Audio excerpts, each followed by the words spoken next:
Hi, everyone. This is a Leadership with Heart podcast, and this is Heather Younger, your host. Employee experience is powered by emotions. Managers and or leaders within organizations get to choose which emotions they unleash from within the people they lead. Leaders, meaning supervisors or above in an organization, drive much of the positive or negative emotions by their actions or inactions, their words, or what they fail to say. When a manager chooses their words and their actions carefully, they exhibit great emotional intelligence. These managers are often thought of as leaders who care, or as I like to call them, leaders with heart. This special brand of leader drives engagement and loyalty simply by being themselves. Are these leaders perfect? Absolutely not. It is in their awareness and sharing of some of their imperfections that we realize their brilliance. In this podcast, I ask you to see yourself in the stories my guests tell about times when they were not the best versions of themselves, but how they used their hearts to guide them to a place of deeper connection with their teams and heightened leadership prowess. Enjoy. Hello, everybody. This is Heather Younger with the Leadership with Heart podcast. And today I'm super thrilled to have Mareo McCracken on the phone. He is one amazing person. I'm not even sure if words could describe, but I met him through LinkedIn, where I meet a lot of people, funny enough, and his writing is really compelling. He writes a lot about leadership, even though he's more in a sales leadership role. He writes a lot about leadership, a lot about emotional intelligence topics. And I love his interaction with people out there in the world and with me. And I just wanted to make sure I had him on the show. So welcome, Mareo. Hey, thanks, Heather. I'm really excited to be here. It's an honor to be on your podcast. And yeah, this is going to be a great conversation. Oh, that's exactly what it's going to be, a conversation. So, and we may go deep. So for those listening, just, keep your ears open. All right. So where are you right now in your leadership journey? Oh, shoot. That's a loaded question, right? So I think as people, once we embrace the idea that we are a leader, that's when we start realizing how much more we have to go and how much more we have to learn and how much more we have to grow, right? So I guess professionally, my current role is I run the sales and marketing for a small little startup called Move Medical. There's only about 25 of us in the company, and we are a software company. And so that's kind of my title. And so when leading that, I run and I help lead all customer-facing efforts to win new business and grow existing accounts, right? So that's kind of where I am when you call it a title.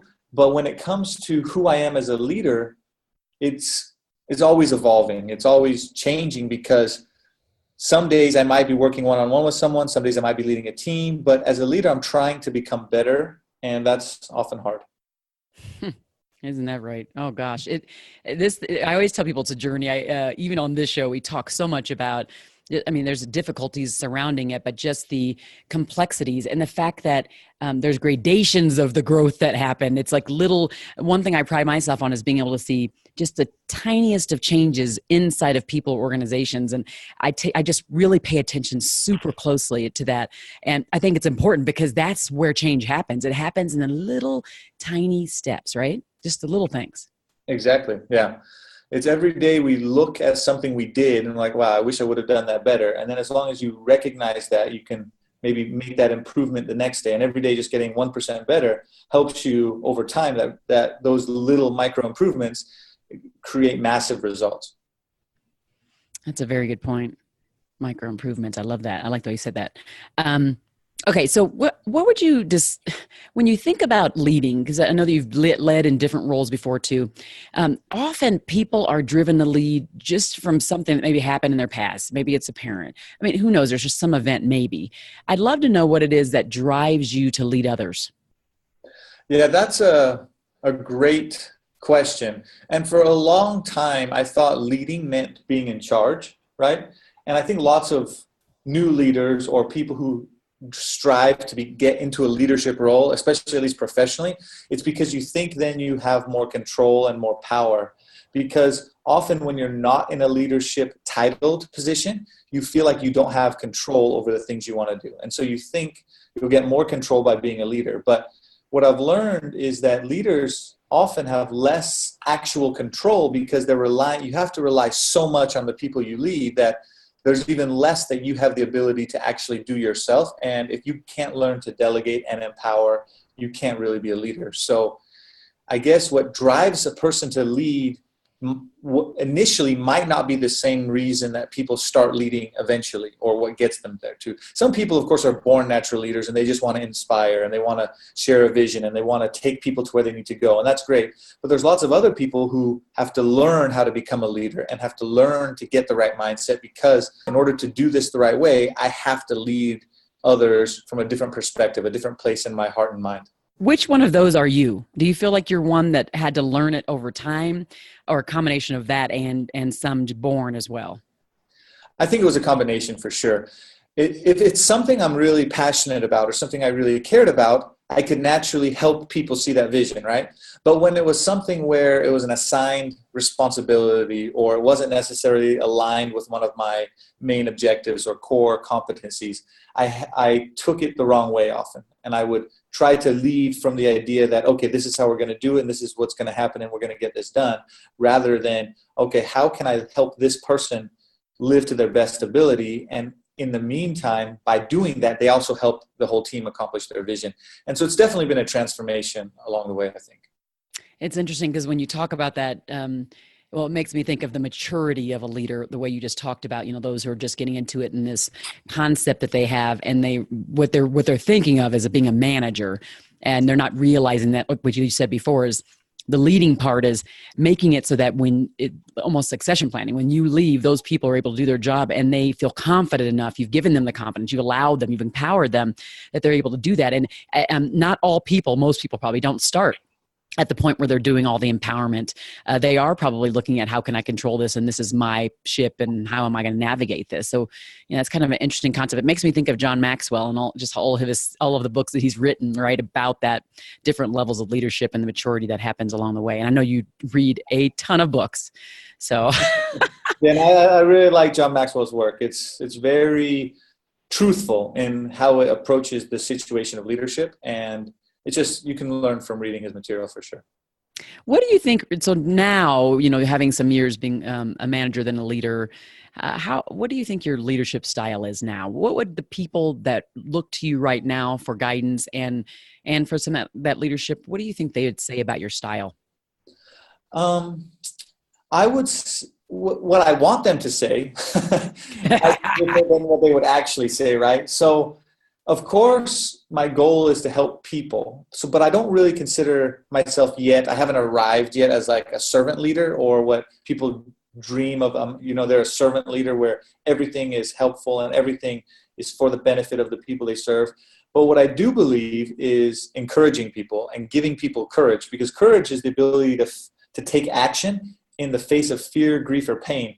And everything that stops us in life is either something because we're afraid of it, we have a painful experience from it, or there's some kind of sadness or grief or something that stops us. One of those reasons stops us from taking the right action, right? Mm-hmm. It could be fear of action. It could be fear of the results of that action. There's so many different types of fear. But I think if as a leader, if I could possibly help someone have enough courage to take one step to just do something that they're not doing today, then that's my main focus and my main job. So I would like to be an encouraging leader, and that's what I strive to be every day. Interesting. And I like, there's a couple things there.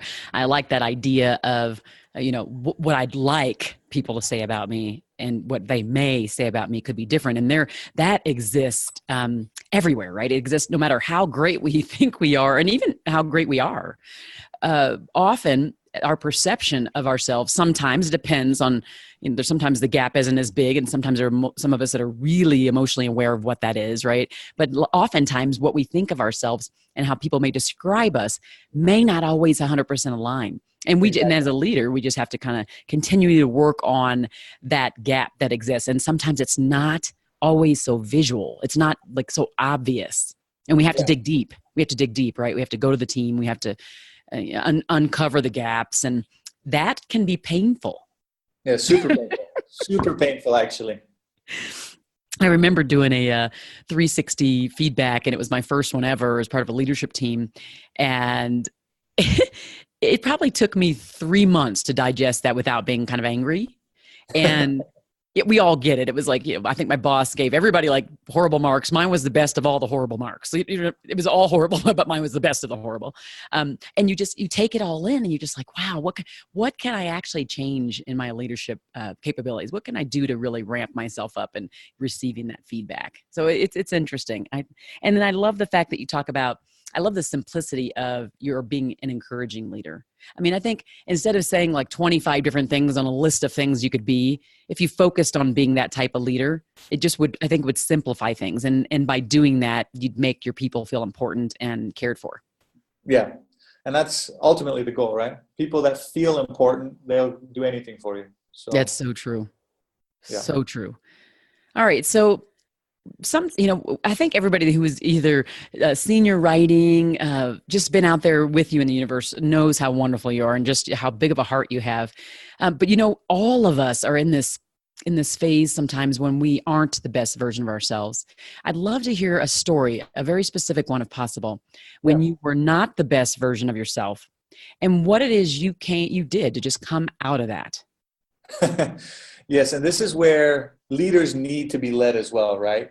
So I have held different leadership and management type roles throughout my career, leading large teams, right? 25, 30 people, those type of teams where you're getting stuff done and doing a lot of work. Well, then I started my own little business. I left the official corporate world and started my own consulting business, and it was actually going really well, and I was thinking that this is what I want to do forever. But then I came across one of my clients that is called Move Medical, and they were just an amazing organization doing something really incredible. And so I decided to join them, right? And so I went from leading a team to being my own sole proprietor, no employees, nobody to lead besides myself, to back to managing people in a team, right? Yes. And I guess I didn't do the transition very, very well at first, because I thought, okay, I'm going to delegate. I'm going to let people do their thing, and I'm not going to micromanage, because that's one of the worst things you can be as a leader, is a micromanager, right? Mm-hmm. And so after a few months, the president of the company took me for a walk, actually. That was exactly what he said. Hey, I need to take you for a walk. I'm like, whoa, shoot, that's kind of, I don't know what that means. And so we went there's a hiking trail by the office down in San Diego. And so we went on this little walk, and he started talking to me saying, and he was just asking me questions like a good coach should, right? And he was saying, how come you're not engaged? I'm like, what do you mean? Every day I'm just doing everything I can to grow this business and to make things happen. He's like, yeah, you're not coaching, you're not training, and you're not leading the people that they need to be led. They have problems and you're not helping them solve them. I'm like, yeah, because I want them to solve them on their own, and then I'll give guidance when they ask for it. And he's like, you're not a reactive leader. That's not why you're on this team, right? And so I had to be told where I was falling short. And that's actually what good leaders do. They have candor, right? They're radically transparent, and they let the people they're leading know when they're not performing, as well as when they are performing, of course. But then they're saying, that's not who you really are, so I need you to live and act who you really are. And so that was a big eye-opener that even happened to me. It was about 3 years ago when that happened. And I realized, all this stuff I know and learn and remember and talk about, and myself, I was forgetting it. I wasn't doing it. And it was, of course, it was embarrassing. And then afterward, you feel guilty. And then you feel like, okay, now what can I do to change? And that was a big eye-opening moment where I decided, okay, I have to be more active in the lives of the people I'm supposed to lead, because I can't just be there. I have to be actually, with my mind and heart, helping them overcome their problems, not just waiting for them to come to me. I'm writing this down, furiously here.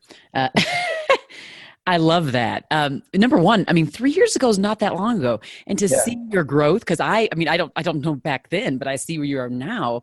And to think of all the stuff that's coming out of you from a content perspective, which really is just about what's in your head and what's in your heart. And this is not made up stuff here.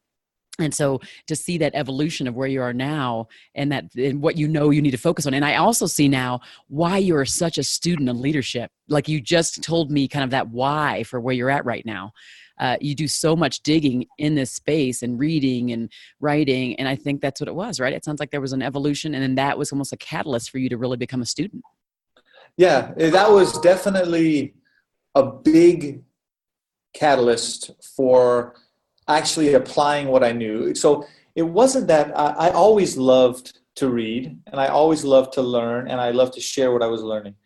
But when you get so focused on your actual tasks, you stop thinking about other people. So I guess there was a time when I didn't think about other people the right way. I was thinking more about myself and what I had to get done, and not necessarily aligning my vision and values with that of the team. And when there's misalignment, nothing ever works. Very interesting.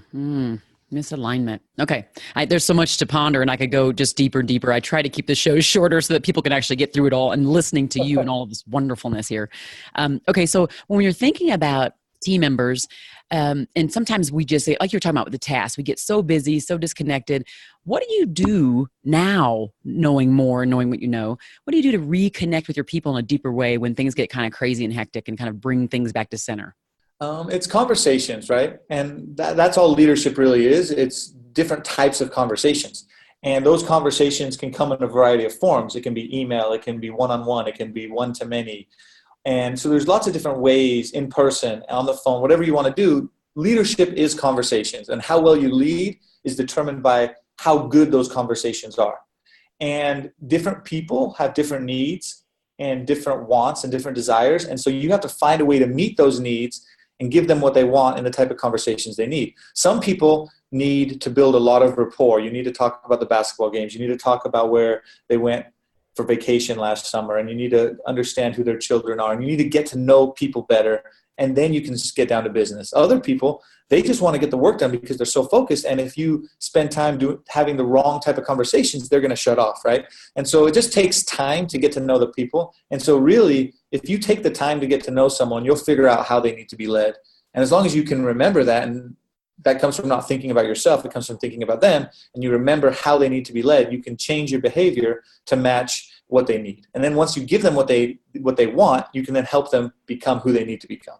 Love that. And you are seriously speaking my language right now. I'm in deep with this disc coaching with these great people that ordinarily wouldn't even have these calls because they work in the field and for an oil and gas company. And I feel very privileged to be having the conversations to open their eyes a bit and provide them that depth of knowledge about themselves and their coworkers. And we talk about what you just said, which is what is my style? What are other people's style? How do I come more center and closer to them so that I'm speaking their language? I'm filling them up the way they need it. And so I love the way you said how well you lead others depends on how good those conversations are. That may be somewhere in the title of this podcast, because I think that is really critical. We can't lead from afar, like not in aggregate, occasionally. Yeah. So if it's a distance relationship where there's like an international business, obviously we have to lead from afar, but we have to make sure to get in front of our people. We have to sit down with them. We have to care about them. We have to dig deep. So I love all of this. The crux of leadership is exactly what you described here. I don't care how many books people write. It boils down to that. It's about conversations, which boil down to relationships and getting to know people. It's key. It's critical. Yeah. How can you lead someone in a cookie cutter way? For sure. 100%. Love it. Okay, so for those leaders who may be, struggling in their leadership, either they're new to it and they're not quite sure, or they're more seasoned and they just hit a roadblock, what might be maybe a last bit of advice or word of wisdom that you think you'd like to leave the listeners with on that? If you're thinking about yourself and how you're feeling, most of the time you're going to be wrong.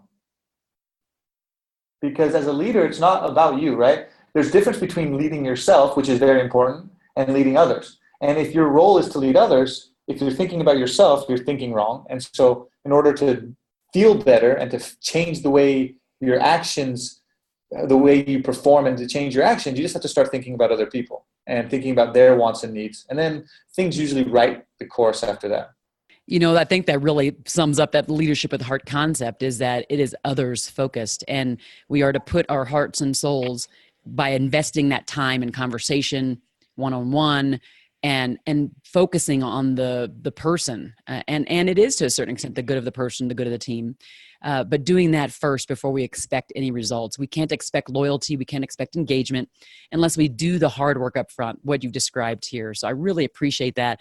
And so for those who might want to get a hold of you, just what might be one way for them to do that?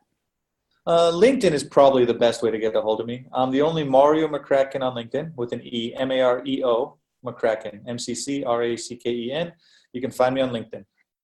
Yes, I love that. And definitely, anybody's listening, absolutely go in and make sure that you're following Mareo. He puts out amazing content. He shares some other people's content, but he also puts out some of his own. And you'll see why I had him on the show.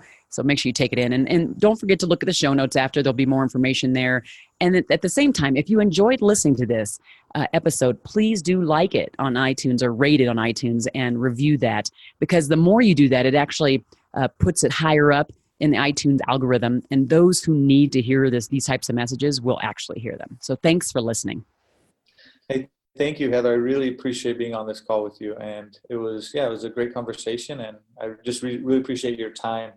Oh, it's wonderful. I wouldn't have missed this. Thank you for listening to the Leadership with Heart podcast. You can grab the show notes by visiting customerfanatics.com. And don't forget to subscribe to our newsletter.